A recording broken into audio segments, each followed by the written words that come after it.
बिस्मिल्लाहिर्रहमानिर्रहीम। मैं हूं वकास अली और आप देख रहे हैं हमारा मैथमेटिक्स चैनल। आज की वीडियो में हम देखेंगे कि इक्वेशन की टाइप्स कौन सी होती हैं, इक्वेशन क्या होती है। हमारे इस चैनल की पहली वीडियो उठा के देखें तो उसमें मौजूद है कि इक्वेशन क्या होती है, उसको देखें। आज हम देखेंगे कि टाइप्स ऑफ इक्वेशन, इक्वेशन की टाइप्स कौन सी होती हैं। आमतौर पर जो हम मैट्रिक तक का रियाजी पढ़ते हैं उसमें लीनियर इक्वेशन, क्वाड्रेटिक इक्वेशन और क्यूबिक इक्वेशन, उसमें तीन तरह की इक्वेशंस को हम हल करते हैं, सॉल्व करते हैं।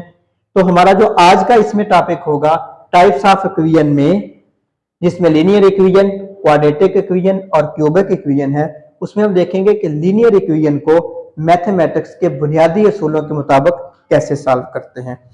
जब भी आपको कहा जाए कि इस इक्वेशन को सॉल्व कर दें तो इसका मतलब ये होगा कि उसमें मौजूद वेरिएबल जो है उसकी कीमत को मालूम कर दें। हम अगली वीडियो में ये भी डिस्कस करेंगे कि ये एक ऐसी इक्वेशन जैसे ये लिखी हुई है x + 6 = 8, इसको लीनियर ही क्यों कहा जाता है। और कोई ऐसी इक्वेशन जिसको हम कहें कि ये क्वाड्रेटिक इक्वेशन है तो उसको क्वाड्रेटिक इक्वेशन ही क्यों कहा जाता है। और एक ऐसी इक्वेशन जिसको क्यूबिक इक्वेशन कहा जाए तो उसको क्यूबिक इक्वेशन ही क्यों कहा जाता है। हमारा जो आज का अगला टॉपिक है वो ये है, एक तो टाइप्स ऑफ इक्वेशन थी, तीन टाइप्स हमने देखी। इसमें देखते हैं कि x + 6 = 8, हम आमतौर पर इसको हल करते हैं तो कैसे हल करते हैं जी, कि ये 6 इधर प्लस हो रहा था उधर जाके माइनस होगा। हम आमतौर पर इसको ऐसे सॉल्व करते हैं और फिर वो 8 में से 6 माइनस हो गया तो बाकी 2 बच गए। लेकिन मैथमेटिक्स का बुनियादी असूल इसका क्या है कि एक इक्वेशन क्या होती है, एक मसावात होती है जिसकी दोनों साइडें आपस में बराबर होती हैं। जैसे तराजू के पलड़े बराबर होते हैं, इस तरह इसकी दोनों साइडें आपस में बराबर होती हैं। तो उसमें होता यह है कि हम अपनी मर्जी से एक तरफ से कोई चीज उठा के दूसरे पलड़े में नहीं रख सकते। उसका बुनियादी असूल यह है कि कोई एक चीज हमने अगर पलड़े की एक साइड पे बढ़ानी है तो वही चीज हम दूसरी साइड पर भी बढ़ाएंगे। जैसे इसमें देखें तो x + 6 = 8 था, हमने x की वैल्यू मालूम करनी थी तो इसके लिए क्या था कि x के साथ कोई भी रकम जो है वो जमा हो रही है या माइनस हो रही है, मल्टीपल हो रही है या डिवाइड हो रही है, तो उसको हमने खत्म करना है। तो इस +6 को हम खत्म कैसे कर सकते थे, इस +6 को खत्म करने के लिए हमने -6 कर दिया। इक्वेशन की इस साइड पर जब हमने -6 अपनी तरफ से डाला है तो ये जरूरी हो गया कि इक्वेशन को इक्वेशन ही रखने के लिए हमने दूसरी साइड पर भी -6 डालना है।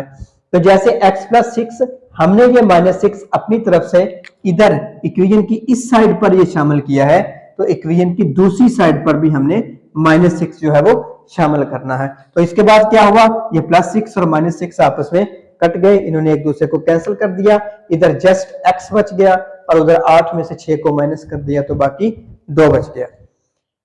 इसी तरह हमने एक और एग्जांपल लिखी, उसमें जस्ट 6 जो था उसको हमने खत्म किया, एक रकम जो प्लस हो रही थी। अब इसमें क्या है, वेरिएबल के साथ एक रकम मल्टीपल भी हो रही है और एक रकम प्लस भी हो रही है। तो इसमें हमने क्या करना है, 3x + 2 = 14। तो इसमें हमने क्या करना है, सबसे पहले हमने ये जो 2 प्लस हो रहा है इसको माइनस करना है, इसको खत्म करना है। तो हम आमतौर पे क्या करते हैं, ये 2 इधर प्लस हो रहा था इसको उधर ले जाके माइनस कर देना है। लेकिन रियाजी के बुनियादी असूल के मुताबिक क्या है कि ये जो 2 इधर प्लस हो रहा था इसको खत्म करने के लिए हमने ये -2 अपनी तरफ से डाला है इक्वेशन की एक साइड पे, लेफ्ट हैंड साइड पे। तो वही अमल हमने इक्वेशन की राइट हैंड साइड पे भी करना है। तो -2 हमने इधर डाला था तो -2 ही हमने उधर डालना है। तो इधर ये +2 और -2 एक दूसरे को कैंसिल कर देते हैं और उधर 14 में से 2 को माइनस करके 12 आ जाता है। फिर इसके बाद हमने क्या करना है, जब 3x = 12 हमारे पास बचा है, हम आमतौर पे क्या करते हैं, ये 3 इधर मल्टीपल हो रहा है उधर जाके हम इसको डिवाइड कर देते हैं और फिर हमने 12 को 3 पे डिवाइड कर दिया तो जवाब 4 आ गया। हम इस तरह करते हैं, लेकिन जो रियाजी का बुनियादी असूल है, इक्वेशन को हल करने का बुनियादी असूल है वो ये है कि जैसे ये 3x के साथ मल्टीपल हो रहा है तो हमने इस 3 को खत्म करना है। खत्म कैसे करते हैं जी, हम 3 को 3 पर डिवाइड करते हैं, यानी कि इसकी लेफ्ट हैंड साइड को 3 पर डिवाइड करते हैं। तो हमने इक्वेशन की एक साइड पर अपनी तरफ से एक अमल किया है कि हमने 3 पे डिवाइड किया है लेफ्ट हैंड साइड को, तो वही काम हमने राइट हैंड साइड पे करना है। तो उधर भी हमने 3 पे डिवाइड करना है। तो ये रियाजी का बुनियादी असूल ये है कि जो काम हमने इक्वेशन की एक साइड पर किया है वही काम हमने इक्वेशन की दूसरी साइड पर करना है। तो यहाँ पर 3 और 3 एक दूसरे को डिवाइड कर देंगे और बाकी जो उधर 12 है उसको 3 पर डिवाइड करें तो 4 आ जाएगा। ठीक हो गया जी। एक मिसाल हमने और लिखी है, इसमें आप देखें तो वेरिएबल के साथ 3 जो है ये डिवाइड हो रहा है। तो हम क्या करते हैं जी, आमतौर पर सवाल करते हुए ये 3 इधर डिवाइड हो रहा है, उधर जाके मल्टीपल हो जाएगा। तो 4 और 3 को हम मल्टीपल कर देंगे तो बराबर 12 आ जाएगा।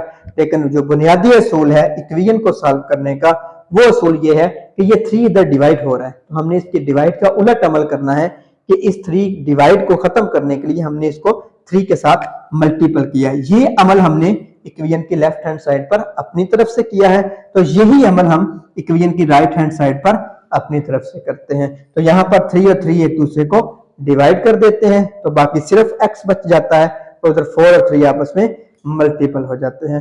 तो ये था जी हमारा लीनियर इक्वेशन को सॉल्व करने का तरीकेकार, जिसको हम सॉल्व तो करते हैं लेकिन उसके जो बुनियादी असूल है सॉल्व करने का वो हमने इसमें बयान किया है। तो इंशाल्लाह इससे हमारा अगला लेक्चर होगा कि क्वाड्रेटिक इक्वेशन को हम कैसे सॉल्व कर सकते हैं, वो कौन कौन से तरीके हैं जिसकी वजह से हम क्वाड्रेटिक इक्वेशन को सॉल्व कर सकते हैं। ओके जी, अल्लाह हाफिज।